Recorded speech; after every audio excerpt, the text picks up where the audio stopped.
Interrogée lors d'une visite en Suède sur le scandale de corruption Prafond, Ursula von der Leyen a proposé la création d'un bouclier européen pour la démocratie.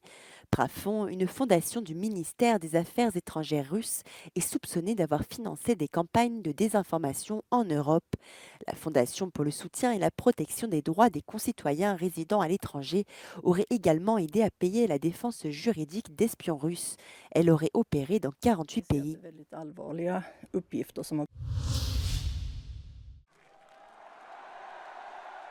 Dernière ligne droite pour la campagne des élections européennes en France. Les candidats ont redoublé d'efforts ce week-end, cherchant à convaincre les électeurs indécis et surtout les plus jeunes tentés par l'abstention. Jordan Bardella, le candidat du Rassemblement national, en tête des sondages avec 32% des intentions de vote, a tenu une réunion publique à Paris devant environ 5000 personnes selon les organisateurs. Il a appelé les électeurs à voter contre Renaissance, le parti du président français Emmanuel Macron. Dimanche prochain, s'abstenir, c'est voter Macron. Dimanche prochain, se disperser sur d'autres listes, c'est renforcer Macron. Le Premier ministre Gabriel Attal est une nouvelle fois entré dans l'arène et est venu à la rescousse de la candidate Renaissance Valérie Hayé, actuellement en difficulté dans les sondages avec 15 points de retard sur le Rassemblement national. Il a appelé les électeurs à lutter contre le danger d'une montée de l'extrême droite. Au coude à coude avec le parti Renaissance dans les sondages, le candidat PS Place Publique, Raphaël Glucksmann, a promis d'être la grande et belle surprise de ces élections. Il a appelé les jeunes et les abstentionnistes à soutenir sa campagne. Et je lance un appel aux jeunesses françaises. Je regarde les sondages et je vois le risque de l'abstention. Ne laissez personne décider de votre avenir à votre place. Même appel du pied à la jeunesse de la part de la candidate et les filles Manon Aubry. Elle était ce week-end à Toulouse devant 3000 personnes. Nous lançons aujourd'hui, nous leur lançons un grand appel. Cette jeunesse pleine d'espoir, mais aussi pleine d'inquiétude. Cette jeunesse qui se mobilise pour le climat, pour Gaza, pour ses droits. La candidate des Verts, Marie Toussaint, a également tenu un meeting près de Paris dimanche, alors que la campagne de l'eurodéputé glisse dangereusement sous le seuil des 5% d'intention de vote nécessaires pour envoyer des élus au Parlement. La campagne officielle prendra fin ce vendredi. Le 9 juin, près de 50 millions d'électeurs français choisiront les 81 députés qui les représenteront au Parlement européen.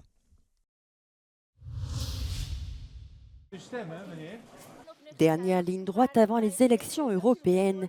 Les principaux candidats néerlandais au Parlement européen étaient dans les rues pour tenter de convaincre les électeurs lors du dernier week-end de campagne avant les élections. Eigenlijk de toekomst van Europa. En op allerlei thema's, onze veiligheid, klimaat. Dus eigenlijk gewoon heel erg de vraag, wil je een sterk Europa of wil je juist een heel erg zwak Europa? En dat is eigenlijk wel de keuze 6 juni. Dirk Gottink est candidat du nouveau contrat social, un parti de centre droit lancé il y a 9 mois. Nou, we zitten dus in de lift. In april stonden we op 0 en nu is een tweede haalbaar. Ik denk dat de opkomst ook heel bepalend gaat zijn. Dus het is echt spannend, ja. Les électeurs devront choisir entre 20 listes. Voor dieren, natuur, milieu, klimaat. Daar gaat het over deze verkiezing. L'occasion pour certains de tenir tête à Geert Wilders, arrivé en tête aux élections législatives. Het lijkt erop dat Wilders weer de grootste kan worden bij deze verkiezingen. Maar hij wil Europa van binnenuit afbreken. L'extrême droite est donnée gagnante aux Pays-Bas, selon un sondage Ipsos pour Euronews.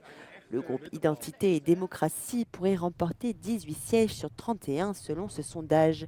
Au coude à coude, les Verts et Renew pourraient remporter 7 sièges chacun.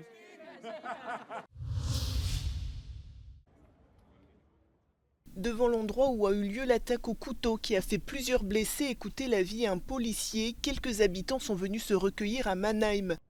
Mais à quelques mètres de là, ces militants manifestent avec des slogans racistes. Le rassemblement a eu lieu à l'appel de l'AfD, parti d'extrême droite et deuxième force politique d'Allemagne.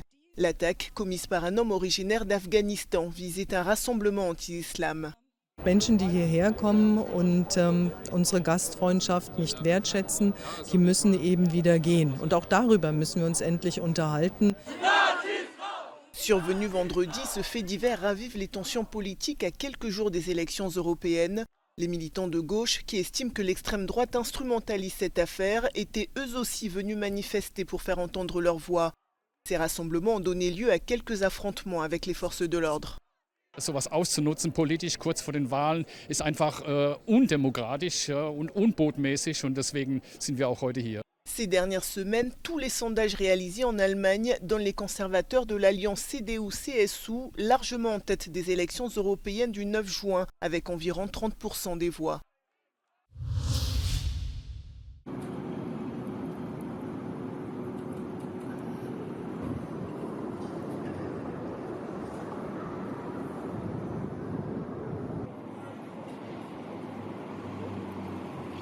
The rising cost of living is going to be one of the big issues people care about when they go to the ballot in June. We did a poll of people across Europe and 2/3 of them said that tackling rising prices needs to be a priority for the EU. You've got energy prices rising by 40%. 1 in 3 Europeans have said they wouldn't be able to pay for an unexpected bill. They're really feeling the pinch. So when the EU thinks about its energy policy, its climate change policy, they're really going to have to think about how that's going to impact on people's pockets.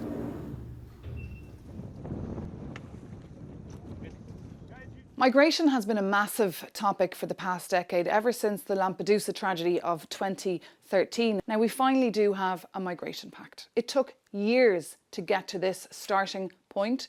It's perfectly imperfect. Nobody likes it. For the left, it's too right. For the right, it's too left. But it's a starting point. And of course, the next mandate will be very much occupied by looking into how member states transpose that into law and how it works then on the ground. We need migration. We need managed migration. Europe is getting very old, very fast. And many would point out to the Ukrainian case that we can very much manage asylum seekers, those who are in need of protection. Yeah. Well, defence will be certainly one of those issues that will be front and centre of the mandate of the next Commission and the next European Parliament, not least because of the full-scale Russian invasion of Ukraine. There's a realisation this war will continue for the foreseeable future because for the last few months Ukraine has been on the back foot militarily, and of course for the first time in many years there is a war on the European continent. But there's also an acknowledgement that Ukraine may not be the only conflict the world will be facing in the coming years, and the EU and Europe feels it needs to stand on its own 2 feet when it comes to its defence and security and not always rely on the United States. They've set a target of reducing greenhouse gas emissions by 55% by the end of this decade, which basically means it's got to be done during the mandate of the incoming Commission and Parliament. It's an enormous task, and it's going to be made even bigger when they adopt a new climate target. Going into the election, we have right-wing parties who are basically going on a platform of supporting the farmers, putting a halt to all this Green Deal. So, yes, the momentum is definitely there. Whether it continues after the election is another question.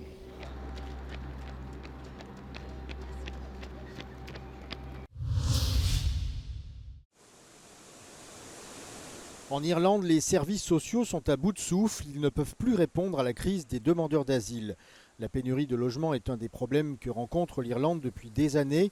Mais depuis quelques mois, le pays est confronté à un afflux de migrants et le gouvernement peine à trouver des solutions pour fournir un toit à chacun. There is maybe what you might call a perfect storm.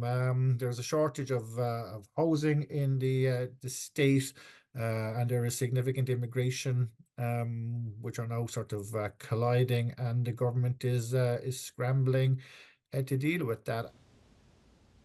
Il manque plus de 250 000 logements en Irlande.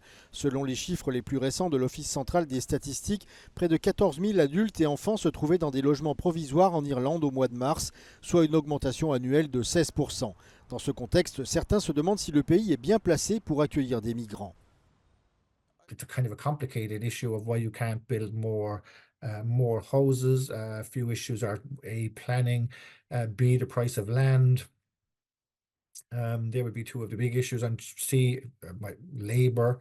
Again, the price of labor, and So, and there are people who have been on waiting lists for sort of council houses or state houses for up to a decade. And what they're seeing then is these tales, sometimes apocryphal, mostly apocryphal, I think, of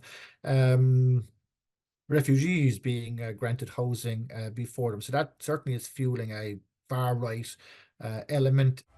L'attitude à l'égard de l'immigration reste largement positive en Irlande, mais un sondage récent a montré qu'à l'approche des élections européennes, certains partis jouent sur ces problèmes structurels et profitent de la crise pour faire changer l'opinion. Olaf Scholz s'est rendu au nord de Munich auprès des populations affectées par les inondations. De fortes précipitations ont entraîné des inondations généralisées dans le sud de l'Allemagne, dans les Länder de Bavière et de Bade-Württemberg. Au vu des inondations successives, le chancelier allemand a appelé à ne pas négliger la tâche d'arrêter le changement climatique provoqué par l'homme. Das ist in diesem Jahr das 4. Mal, dass ich in ein konkretes Einsatzgebiet gehe und mir anschaue, was dort ist. Das ist aber auch ein Hinweis darauf, dass was los ist. Wir werden also die Aufgabe, den menschengemachten Klimawandel aufzuhalten, nicht vernachlässigen dürfen. Auch das ist eine Mahnung, die aus diesem Ereignis und dieser Katastrophe mitgenommen werden muss. Il a rencontré des responsables régionaux, dont Markus Söder, gouverneur de Bavière. Les autorités ont averti que les niveaux d'eau pourraient encore augmenter dans certaines régions. Le bilan humain des inondations dans le sud de l'Allemagne est passé à 3 morts lundi. Les corps d'un homme et d'une femme portés disparus ont été retrouvés. Un pompier est également décédé à Pfaffenhofen après le chavirement de son bateau pneumatique. Les inondations ont par ailleurs causé une perturbation importante des transports.